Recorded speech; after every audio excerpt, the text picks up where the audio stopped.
So I am just watching a VBAC video. As you all know, I've had 4 successful VBACs after 3 C-sections, and I have a total of 7 children.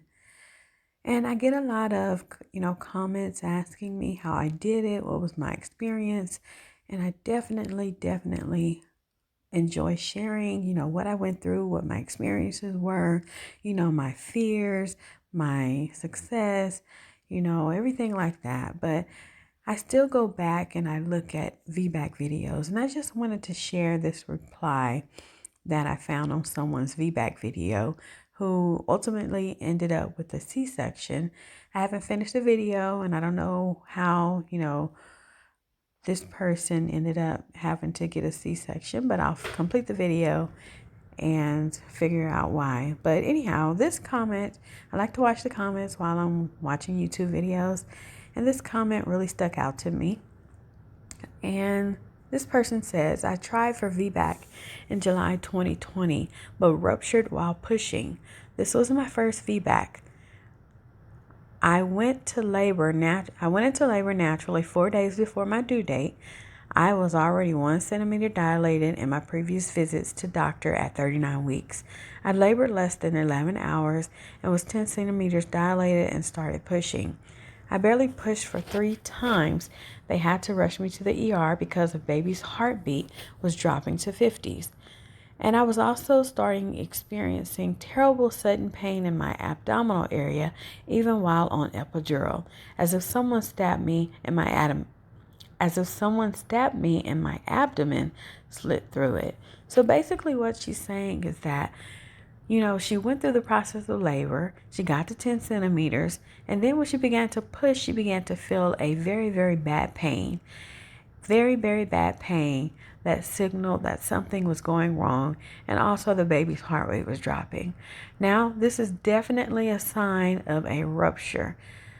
I've always said, I've never experienced a uterine rupture while attempting a VBAC with my children. But if I had to, you know, um, if I had to gauge if I was having a uterine rupture, I would definitely know something was going wrong. If I'm having this severe pain that can't be helped by taking medicine, if, I'm seeing blood and blood clots and things of that nature, that would definitely be a sign to me that something is not going right with my VBAC. And I always say, even though I've been successful at 4 VBACs after 3 C-sections, I also say that there are times when a C-section is needed. I'm not one of those who advocates against C-sections. I'm just someone who says, hey, allow me a chance to attempt to have a VBAC. Let me see if my body can do what it was naturally designed to do. Because I had 3 C-sections with my first 3 children. The first one was because I was in labor for 15 hours. I dilated to 7 centimeters, and I had meconium. Okay, those I don't feel were really, warranted me having to be rolled back for a C-section. And plus, there was a shift change. So, I just felt like they were trying to get me out of there. So, on my second C-section, I was attempting, to have a VBAC. I was a week over my due date. I went to my appointment, and they did the baby distress test and everything like that. Baby was perfectly fine. But my doctor, when he checked me, and as he was going out the door, he said, my mortician is going to be disappointed. I will never, ever forget that sentence. I will never, ever forget those words, because when he said that going out the door, it frightened me. It scared me. It discouraged me.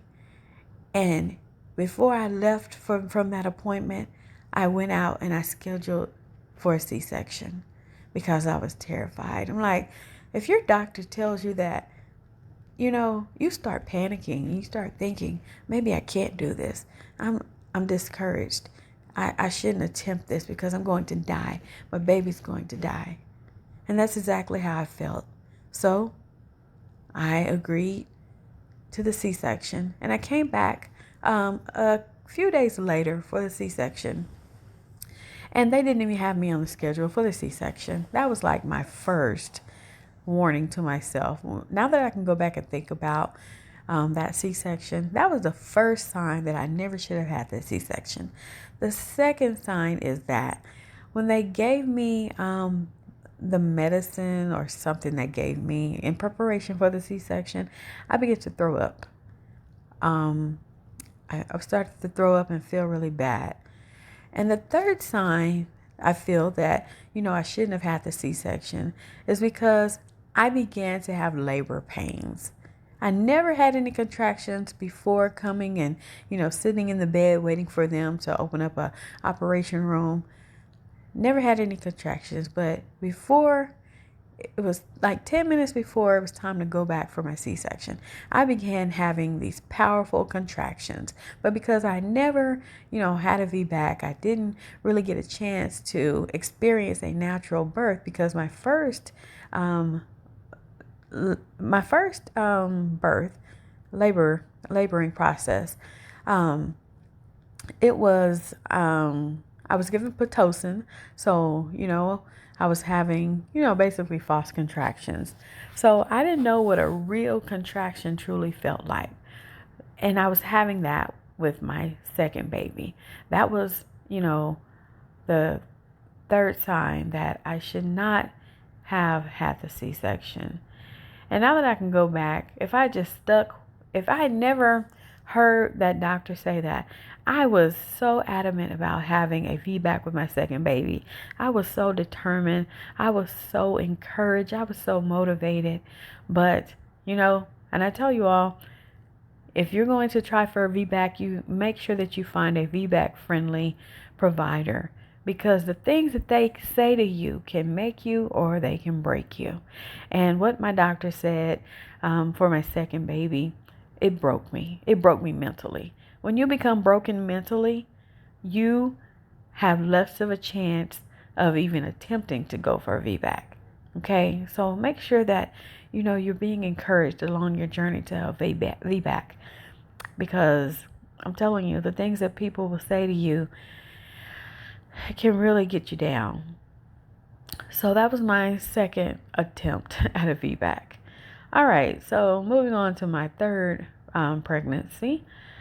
So my first pregnancy, my first birth was in 2005, second birth was in 2006, and my third birth, which was my third C-section, was in 2008. Okay, so I had a little bit of a break there. So what happened with that one is, I found a provider. And I didn't know that I should find a provider that was VBAC friendly. So I just chose, a provider. Went to them, told them my stories with my C-sections. And that doctor, he refused to allow me to try for a VBAC. It was a doctor who, he was against VBACing. So he told me that, if I was not going to go for another C-section, then he would have to drop me as his patient. So that's ultimately what happened. I was no longer the patient of him. So I was without a doctor at like 30 weeks pregnant. So what happened is I went into labor at 42 weeks. And so that I just went to an emergency room. And so I was assigned to a doctor or whatever. And that doctor was discouraging as well, telling me that, I'm going to rupture and all of that stuff. And telling me that the baby's heart rate was dropping and all of those things. And, I became afraid. So my husband, he was like, just try for 17 hours, just let your body labor for 17 hours. And I did that. And because of the pain and everything, and I didn't want an epidural. Because of the pain, I ultimately gave in and I went back and had a C-section. But, I was discouraged with that labor as well, because the doctors were coming in every 20 minutes telling me, we need to go back for a C-section. And, that just didn't encourage me at all. So I gave up on myself once again. I didn't have any bleeding. There wasn't any pain.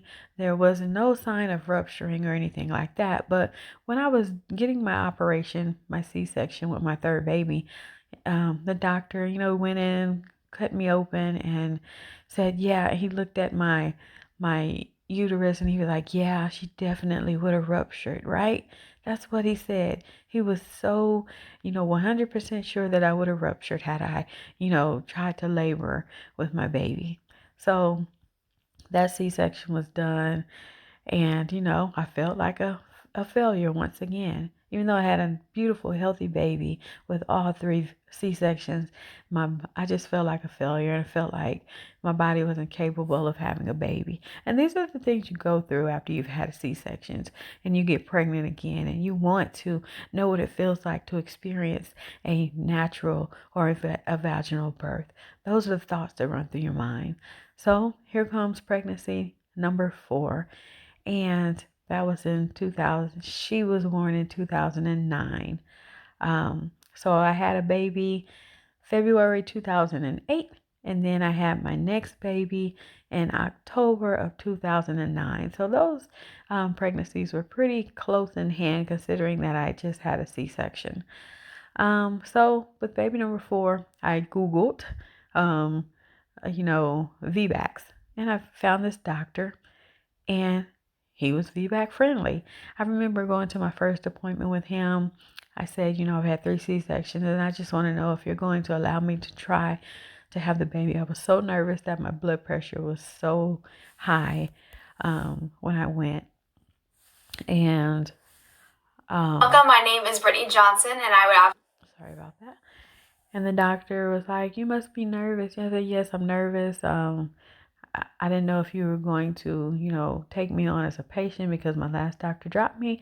And it was just up from there. He was so encouraging, never once discouraged me.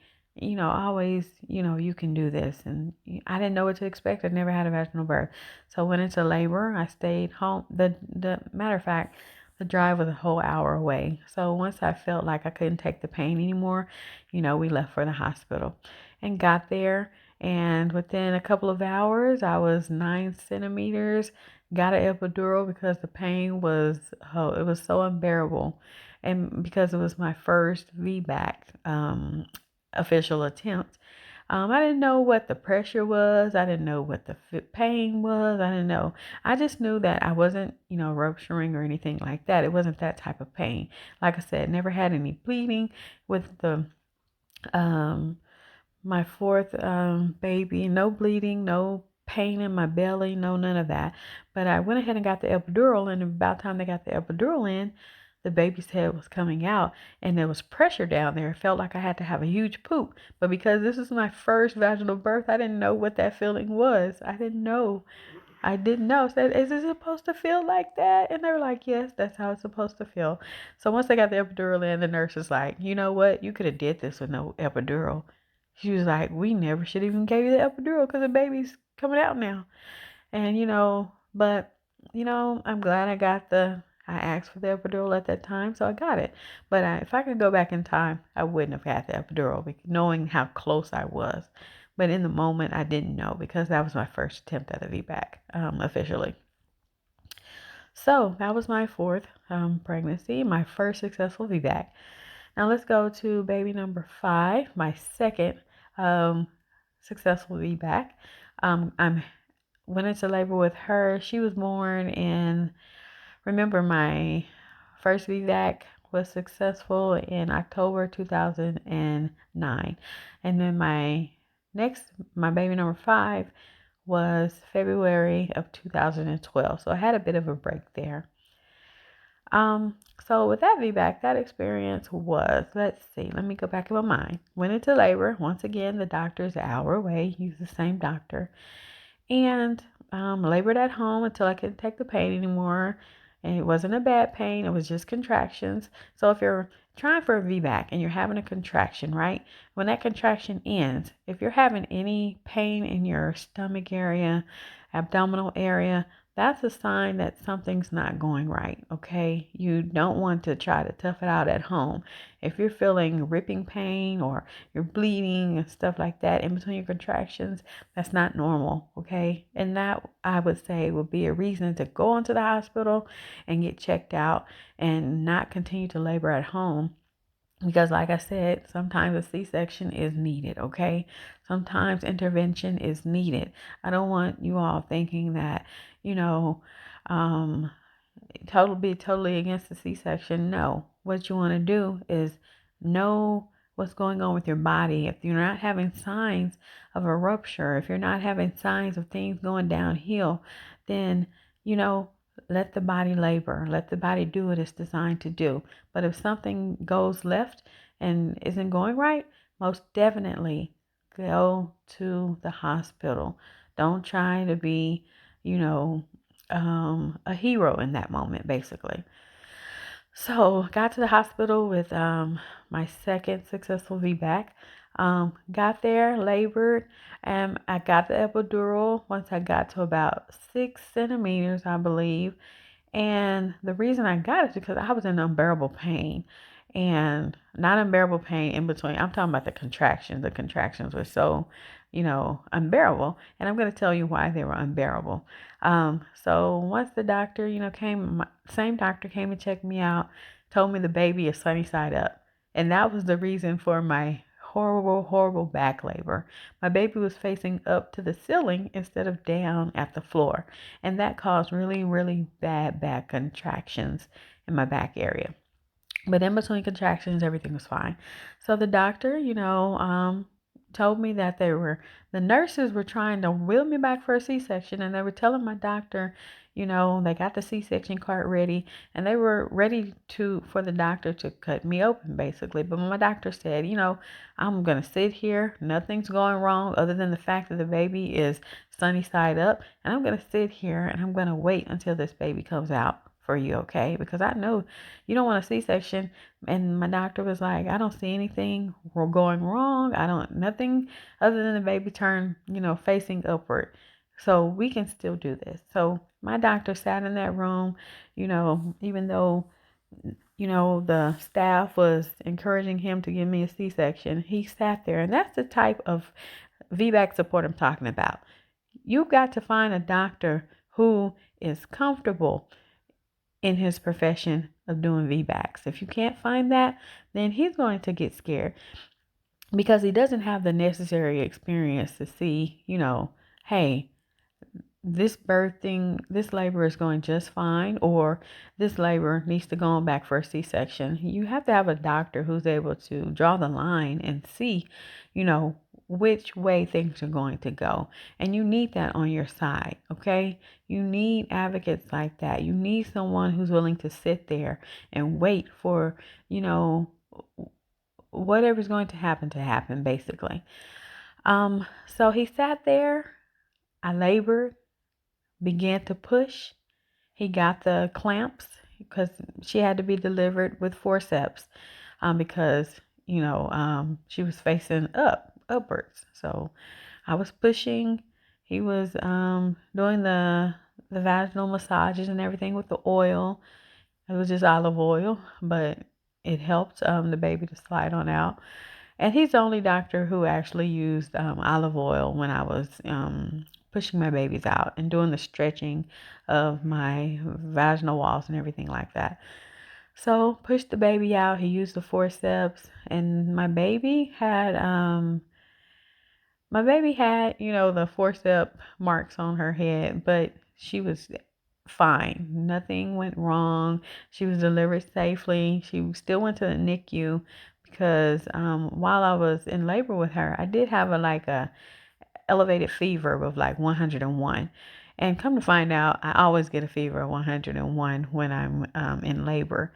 So it wasn't anything extensive. Sorry if this story is so long, but I'm trying to go through all of my stories. I may just chop these up and make them into separate videos. So she went to NICU. She was fine. I was fine. She stayed in NICU for like 4 days because she had jaundice. And that was my second successful VBAC experience. So moving on to my third successful VBAC experience. Remember, my second VBAC was born February 2012. And then my third successful VBAC was born January 2020. So that was a definitely huge break for me. 8-year gap. I'm thankful for that break in between there. And, so gearing up for my third successful VBAC, this is what happened. So when I got pregnant, I, tried to call back to my last VBAC doctor, but come to find out, he was no longer doing VBACs. He was still delivering babies, but he was no longer allowing VBACs. So I'm not sure what happened there. I don't know the full story, but my guess is because when he was doing my second VBAC, he was telling me he was getting a lot of pressure from the staff, from the hospital to stop doing VBACs.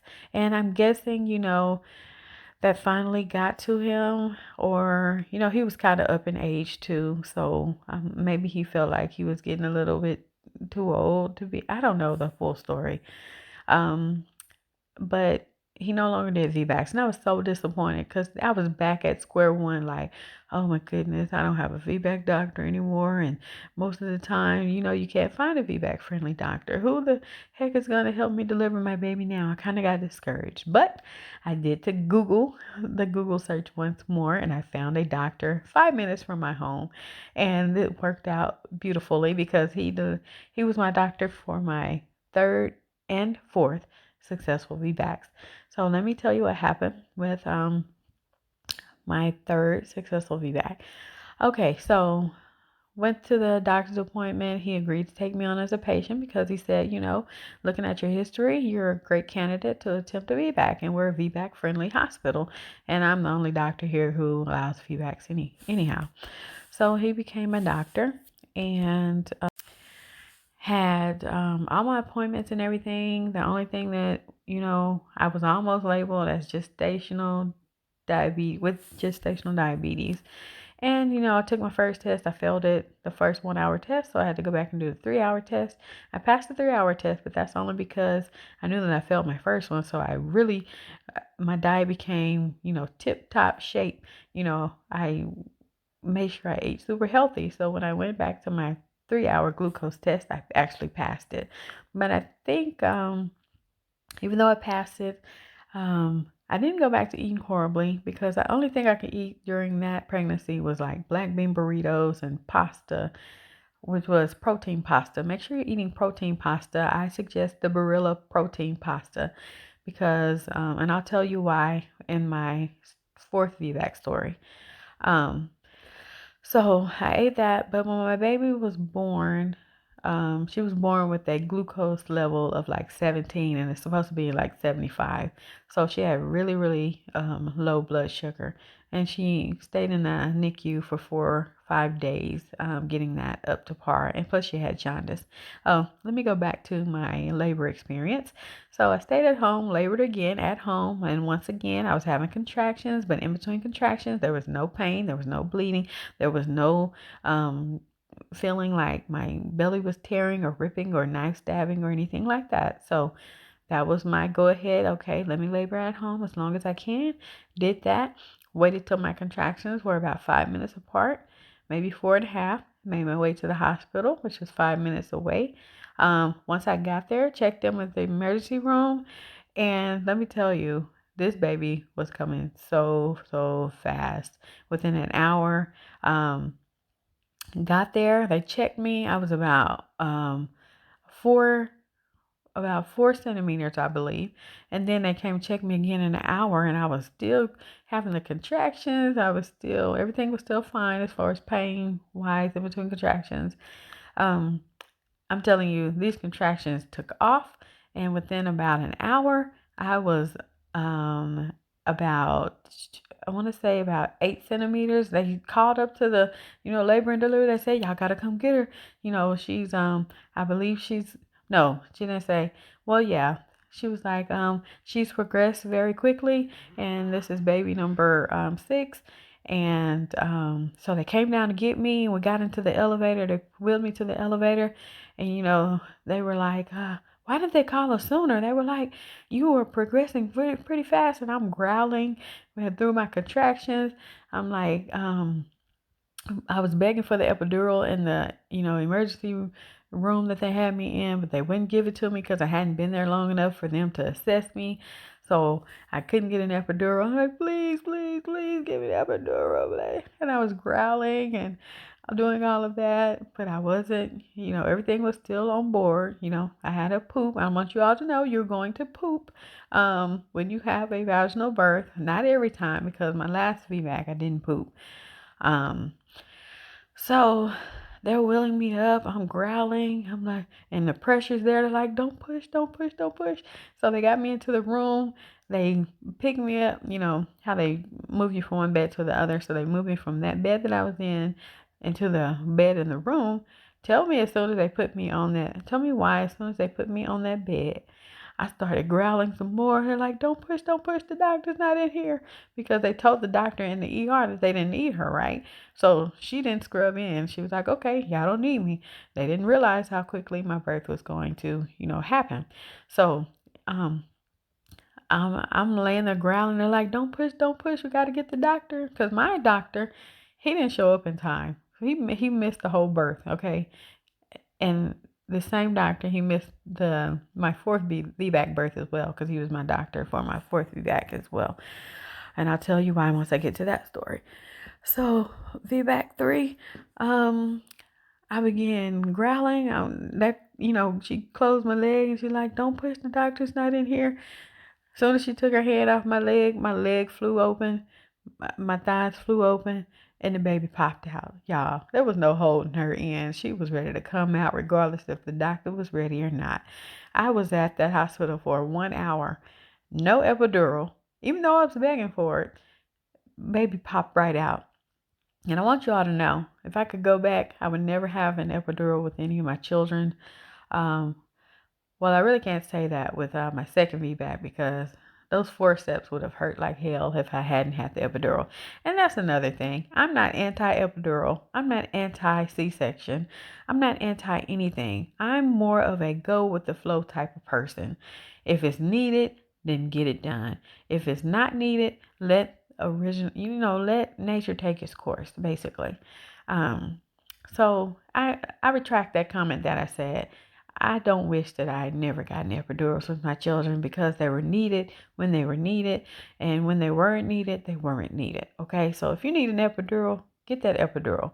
If you don't need that epidural, there's no time for it, then you can't get the epidural, right?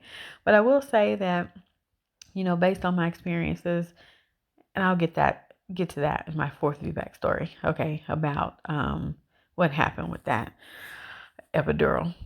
But with VBAC number 3, no epidural, and the baby she was ready to come into this world, y'all. She was bold. She made me so brave in the moment.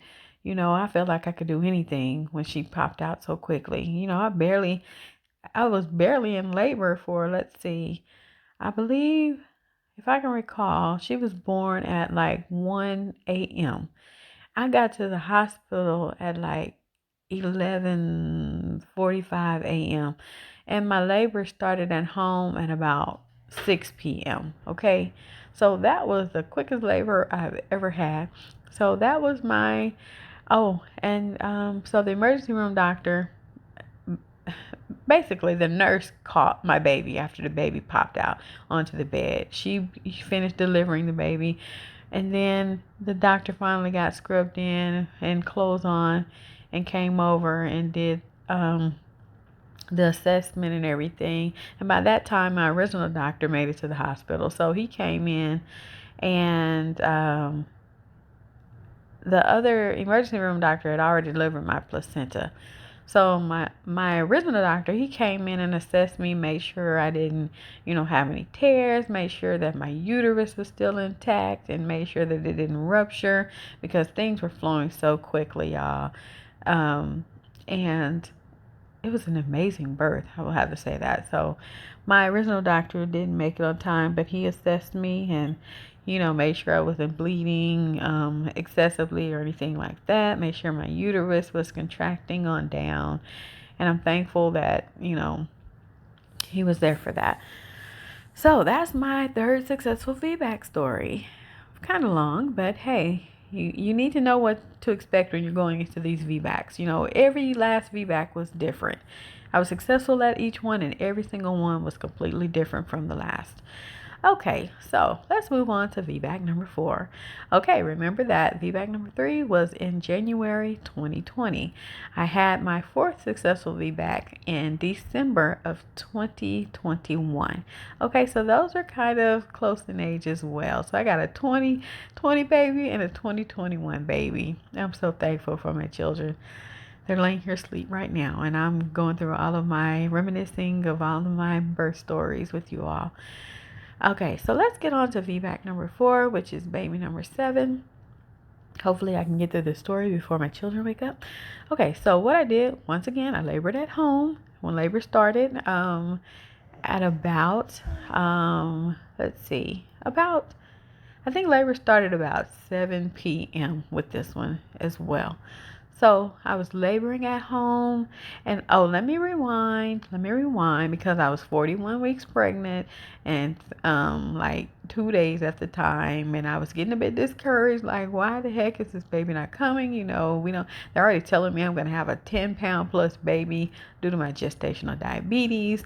And so on baby number 7, I failed my 3-hour. Matter of fact, I failed my first 1-hour glucose test so bad at a glucose level of 200 plus that they didn't even bother doing a gestational diabetes 3-hour test for me. They just went ahead and labeled me with gestational diabetes because they saw that, you know, it was out of whack. They got me a nutritionist, which I feel like didn't help at all because everything that they told me to do, I did. It wasn't working. Okay, so I took it upon myself. I said, okay, if, you know, high blood sugar is the problem, then let me cut out pretty much all the carbs that I'm eating. Let me go to proteins and then add in a little bit of healthy carbs with a fruit or, you know, one slice of bread or and wheat bread at that. And let me cut out all sugar. Let me go to stevia in the packets, and I'm going to watch every single thing that I eat. I'm going to test myself, my blood sugar, you know, every 2 hours after I eat, right? So I began to see that my blood sugar was getting great. Okay, so I stuck to that eating plan. And if y'all would like to know my eating plan, let me know in the comments below. And matter of fact, any comments or questions that you have, please leave them down below. And I will most definitely answer them because I want to help you all out there. So I got my gestational diabetes under control. Okay, so back to going into labor at 7. Oh, and another thing, my sonographer,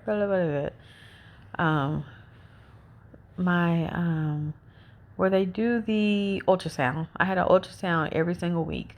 Okay, and that's because I had high fluid levels and they were telling me the baby's going to be too big. And once I got my sugar under control, my fluid levels began to decrease. They were up to like about 25, 26, which is not good because they want it down to like 14 level. So once I got my glucose under control, those fluid levels began to drop. And I got myself down to like a 14, and, you know, I was good there. But, you know, the ultrasound doctor was telling me that I should schedule my, you know, C-section or induction for like 38 weeks pregnant, because even though I had the previous, you know, VBAC successes, she was just looking at this pregnancy, right? Because I never had gestational diabetes, and she didn't want the baby to get too big or whatever. So I went against her advice. She would continue to see me. I'm like, you know, if the baby's still growing right and, you know, still moving right, then, you know, those are signs to me that everything's okay. So I just continued to go to her, and I did not schedule an induction. I did not schedule a C-section because my doctor, my VBAC friendly doctor, was telling me, you know, everything's looking good. He's like, you can't really gauge, even though the ultrasound's telling you the baby is a certain weight or things like that, you know, when you have the baby could be bigger, it could be smaller. We know this is just an you know, educated guess, basically. So he wasn't worried, so I wasn't worried. And, you know, he towards the end of the pregnancy, he began checking, to see if I was dilated at all. The first time he checked me, I was probably like 1 centimeter. The next, like 2 or 3 weeks after that, he checked me, and I was probably about 2.5 centimeters. Okay, and that was at about um, 39 weeks pregnant, I believe. And he wanted to check me again, but I said, that hurt really bad. I don't want to do that again. But then I changed my mind and I let him check me, which didn't, start labor at all. Many people think that getting your cervix checked is gonna, start your labor, but it didn't do anything for me. So, yeah, so I just basically became a waiting game at that point. I went 40 weeks, no sign of labor, and then 41 weeks, no sign of labor. And then I went on YouTube and I'm looking up, how can I start labor? I'm 41 weeks pregnant, because naturally I just let the labor, start on its own. But this time I grew a little bit impatient because all of my other babies were girls. I forgot to mention that. We have 6 daughters, and then our last baby was a boy. So I'm like, I'm ready to meet my son, okay? I'm ready to meet my son. I'm 41 weeks pregnant. This is, going a little too far for me. So, what I did was I got on YouTube and I looked up how to have a baby, start labor or whatever. And I found a method. I can't remember what it's called. Well, I can't remember what it's called, but if you'll look down through my YouTube videos, no, matter of fact, I'll just post what it's called. It's called a circuit. I can't remember the name of it. It's called a circuit. It's a series of exercises you do. Now, even though I found those exercises and they wanted you to do them for 30 minutes a piece, I said, you know what, I don't have that type of time. I'm tired, and I have ligament pain, under my belly. I had that through all of my pregnancies, so it wasn't anything. It was a pain that I knew would be there. So, um, I went through and I instead of doing the exercises for 30 minutes, I just did them for 5 minutes apiece. And if you look at my video of what I did at 41 weeks pregnant to start my labor, you'll see the exercises on there. I told you a little bit about different things that I did. And lo and behold, that same day labor started. It was December the 25th that the contractions began to start, right? And December 26th at 7:06, all through that day and whatever, I was having contractions, but nothing that was taking off. I'm like, okay, maybe it worked, maybe it didn't. But around 7 p.m., yes, the contractions took off. And I'm like, okay, that actually worked. That actually worked. I really thought that was not going to work. And it actually worked. So what the exercises did, they opened up my pelvic area so that the baby could continue to come on down. And it actually worked. I cannot remember the name of that circuit. But so labor got started about 7 p.m. I was timing my contractions. Make sure you time your contractions. And once my contractions got to be about 5 to 4 minutes apart, we made our way to the hospital. Got to the hospital, got checked in. Once they checked me, I was about 6 centimeters, and I felt like I needed to push. I needed to push, but I couldn't push because my water hadn't broke. And once I got there, my doctor, come to find out, he's not coming once again. He's not going to be there. And, he had, that 2020, sickness, you know what I'm referring to. And he had caught it. So of course, he couldn't come to my labor, my birth or whatever. I was like, okay. And so even though my body felt like it wanted to push this baby out, they would not break my water because, once again, I got a new doctor and she's like, I don't have authorization to break your water. So I'm just asking, like I was begging for the epidural with my last baby. I was begging for them to break my water because my body was trying to push this baby out. And if I had tried longer, um, I'm pretty sure the baby probably would have come out in the sack, the sack of water, completely intact, if that's possible. That's just what I felt was going to happen. My body could not naturally break the sack of water. So the pain was unbearable. Not okay. The contractions. Let me stop saying the pain. The contractions were coming hard, hitting heavy, and I'm begging, please break my water, and they wouldn't. So I wound up getting an epidural once I got up to my room. After I think got checked in about 11 p.m. and I'm thinking it's gonna go like the last birth. Got checked in, wheeled up, and by about 1 a.m., my body's still trying to push, and I'm having the labor pains, the contraction pains. They wouldn't break my water. So I finally got an epidural. I said, you know what, this pain is, I can't take these contractions. They won't break my water. So it's preventing my baby from coming out, but they wouldn't listen to me. So I got the epidural. The epidural stalled my labor for 8 whole hours. But it made the pain, the contractions feel better. And they would come in every now and then and tell me, the baby's heart rate's dropping here and there, and they'd roll me from one side to the other, and the baby's heart rate would go back up, and they gave me oxygen to breathe in during those whole 8 hours. And finally, the next morning, on December 27th, they finally came in and broke my water. And everything was clear, everything's fine. I opened up my legs. They came in and positioned me, but naturally, once the epidural wore off, they came in and finally broke my water, right? And so I began to open up my legs. Like, basically, they laid me on my right side with my leg up in the air on the stirrup. And that was like closing my pelvis, and I could feel it. So what I did was I rolled over. I stayed on my right side, but I let my left leg drop all the way to the other side of the bed. Baby decided to start coming on out. Remember, my water was broke. I told them to break my water 8 hours prior. They wouldn't listen to me. And baby began to come out. Remember, my epidural wore off. I began to feel all the pressure. I began to feel all the labor contractions.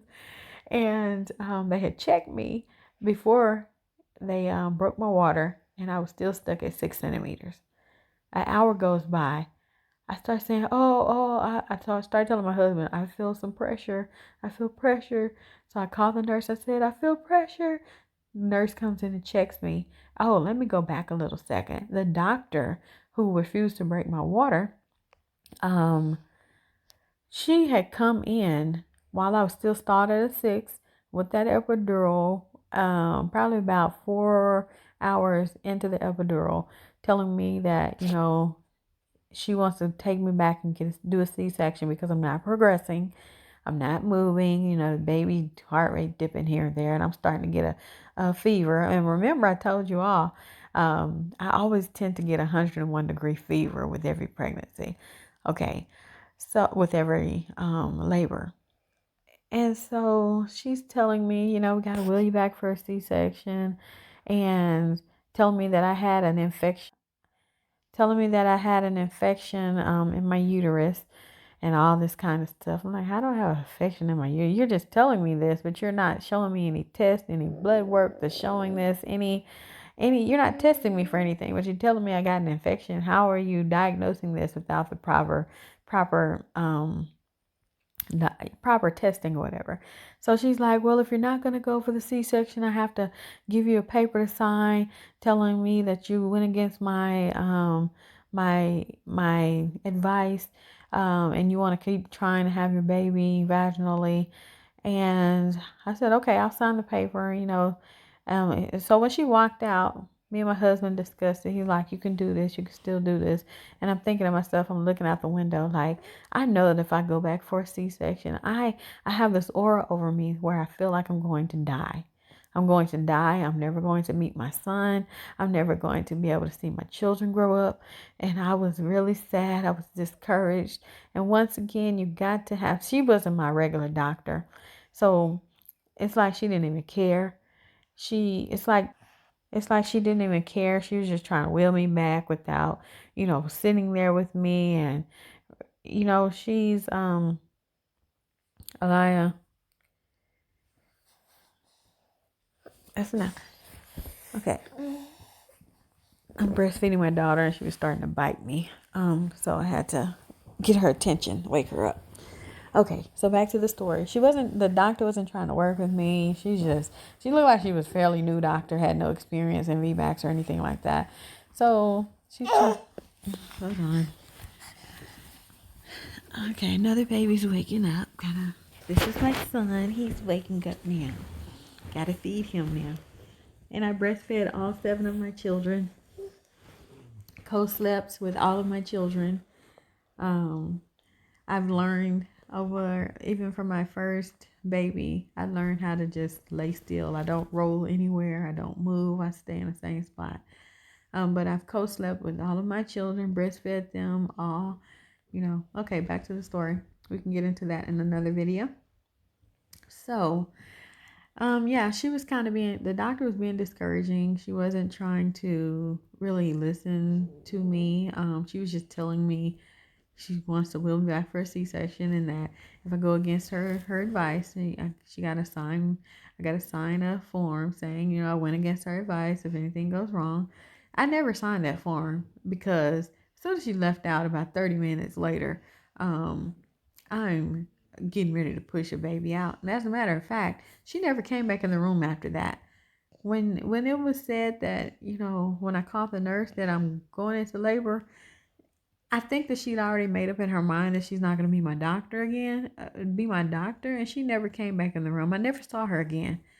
But I'm happy that I never saw her again, because if I had seen her again, I would have had that pressure on my shoulders of, even though I'm saying I'm not going to have a C-section, her presence in my room there would have been a aura in my room that would have, I feel like put me in the way of having a C-section, because my stomach wasn't hurting in between my contractions. I wasn't bleeding. All the things that she was telling me were all the things that I heard from the previous doctors who wound up giving me a C-section. Okay, remind you that my Vbac'S with my other doctors, even though I had a temperature, they weren't trying to wheel me back for a C-section, right? So I had when you go through this so many times, you begin to see the different patterns that these doctors have been taught that they push onto you, and you end up having, unnecessary C-sections. Although C-sections are necessary when it's, something's going wrong. But mind you, again, nothing was going wrong with me. And the doctor's trying to wheel me back for a C-section. Okay. So that's why you have to be your biggest advocate. That's why you have to have someone there with you to be your biggest advocate as well, like my husband was. Because in my moment of laying there looking out the window, looking at all the traffic go by outside the window, I'm thinking, I know deep down inside, if I go back for the C-section and it's not necessary right now, nothing's going wrong, I felt like I was going to die. But had I been laying there in labor and I'm bleeding and I'm having these ripping pains going through my stomach, I was like, okay, we're gonna have to go back for the C-section, and I'm gonna be, facing the fact that I may not make it through the C-section. But just willing myself back there and nothing's going wrong, I couldn't live with myself with that.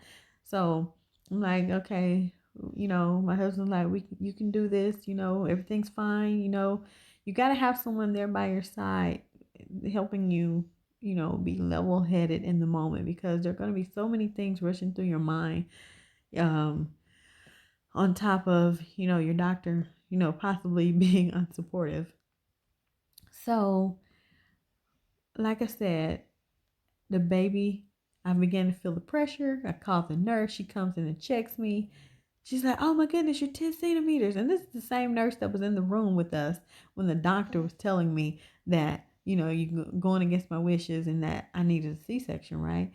So I'm so proud that she got to be in the moment, that nurse, and see the difference. When someone, puts their mind to it, and, sometimes you have to go against the doctor, but you got to know when to do it and when not to do it. Okay. So she checked me and she said, let me go get the doctor. She came back with a totally different doctor. Like I said, the other doctor that was being discouraging, she didn't come back for me. She had already written me off. Okay. So a new doctor wound up coming in. And what's funny is it's the same doctor that came in with my last successful VBAC. And she checked on me when I was in recovery. So I was like, oh, I remember you. She was like, y'all finally got that boy, huh? And we were like, yes, yes, yes. And the funny thing is, I began to push the baby out. I think she said probably in about 20 pushes I got him out. But let me tell y'all, the pushing process of having a baby is so tiring. It is you're gonna feel like you're going to pass out from having to hold your breath for 10 seconds, y'all. When you're having a baby, holding your breath for 10 seconds and pushing is a hard thing to do, but it can be done. I've done it 4 times. But pushed the baby out. Everything was fine. No excessive bleeding. Baby's great. Only weighs 8 pounds, 4 ounces when they're telling me he was going to be about 10 plus pounds. So, like I said, these ultrasounds, they're just, they're not accurate. Okay. So just because they're telling you one thing doesn't mean, based on the ultrasound, doesn't mean that it's actually going to be what it's going to be once the baby gets there. So he came out 8 pounds, 4 ounces, 21 inches. He was a long baby, big baby. My first son, our first son. I was just so happy. And she said, once I pushed the baby out, she said, it's a girl. I said, what? She was like, I'm just kidding. It's a boy. It was so funny. She has such a wonderful sense of humor. And, we had our son and we had our, 4th successful VBAC, and it's been an amazing process. There's so much more that I could tell about these births, but I know that this has been long enough, and I don't know if I'm going to chop these videos down or if I'm just going to leave it in one big video, but, I'd love it if I put it as one big video, you all watch it all straight through, because there's a lot of great information in this that I just went through. So I guess I'm gonna, recovery was great. We went home. I had him at 11 a.m., I believe. And so the next day we went home around the same time. So I was only there one full day. Everything went perfectly. Everything was great. I recovered fine. Baby is 6 months old right now. And, it's been such a joy having him here and seeing my 2-year-old interact. Well, not really interact with him because she still really hasn't accepted him. So we're still working on that with her. But yeah, those have been my experiences with all of my 7 births. And, every single one of them was different. And I hope that you all can learn something from my experience and what I went through and what I didn't go through. And I just want you all to gauge your own individual situation, because even though, I have a lot of people contacting me about, how I can help them with their VBAC journey, all I can do is tell you what I went through and what I didn't go through. I really can't make any suggestions because I didn't have anyone there to really advocate for me other than my husband, my VBAC friendly doctors, and I had a doula with my first baby. And she was there emotionally. She wasn't telling me what I should and shouldn't do. She was just there to encourage me emotionally and mentally, and to keep me calm and focused, right? And I really appreciate having that doula there for me for my first VBAC. But the other 3, I was just me and my husband, and we had been through it that first time, so we kind of knew what to expect the other time. But for all of you first-time VBAC mothers, this is going to be an experience like no other. And you can push through. And I just want to give you a heads up and let you know I've done it 4 times. You can do it, but don't try to do it if you feel that something's going wrong, okay? And that's the biggest thing I want you all to take from this. If you feel like something's going wrong, if you're in dire pain, if you're bleeding uncontrollably, those are all signs of a uterine rupture. So if you're faced with that, hey, you've got to make the ultimate decision to have the C-section. And like I said, I'm not someone who's against C-sections or who's against anything like that. I'm a go with the flow type of person, and you got to gauge your own individual situation. And I'm thankful that I was able to come through all of these births, you know, with myself and with my babies at the end. So most definitely learn from my story, take something from it, but always, always use it to gauge your own situation and your own birth and your own labor and delivery, so that you can just have a heads up of what to expect and what's to come. So if you have any questions or comments, please leave them down below. And I'm so happy to share these with you all. I'm sorry it took so long once again.